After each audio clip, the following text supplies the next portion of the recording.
పొలం బాగా తవ్వస్తుందండి, అమ్ముకోవాలి కాకుండా చెబుతున్నారు వాళ్ళు.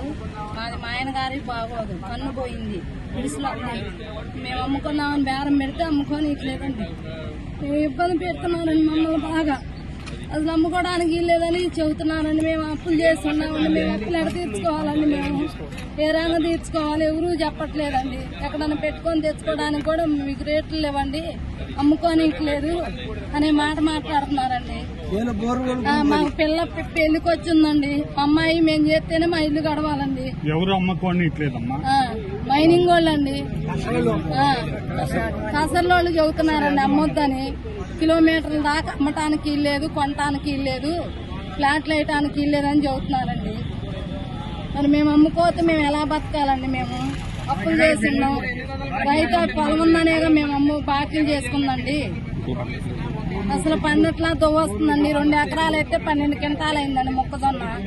మళ్ళీ కంది అయితే 2 క్వింటాలు అయింది 2 ఎకరాలు. దానికి ఎంత పెట్టుబడి అయిందో రాసిందండి. బూడిద పడి అసలు కనీసం ఏమీ బండట్లా దువ్వొస్తుంది. మా చేను మీదగానే టిప్పర్లు అన్ని అసలే పంట వేసినా కూడా ఆగట్లేదండి. ఏదన్నా 1-2 బండినా టిప్పర్లు కూడా తీసుకెళ్లిపోతున్నారు, అసలు ఆగట్లేదు.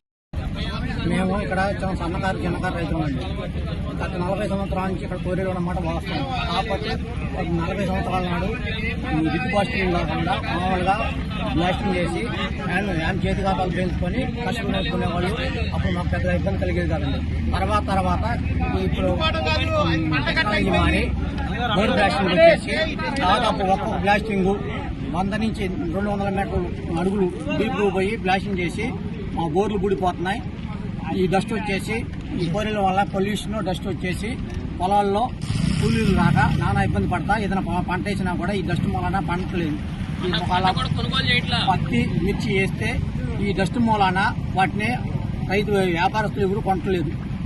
దానికి తోడు ఈ కష్టరోళ్ళు మొత్తం కష్టరోళ్ళు మొత్తం అసోసియేషన్ అయ్యి మాకు ఈ జోన్ పెంచండి, మాకు ఇది కిలోమీటర్ పరిధిలో వరకు దేనికి పొలాలు అమ్ముకోవడానికి కాకుండా మాకు ఇండస్ట్రియల్ ఏరియా కింద ప్రకటించమని చెప్పి గవర్నమెంట్ కోరుతున్నారండి.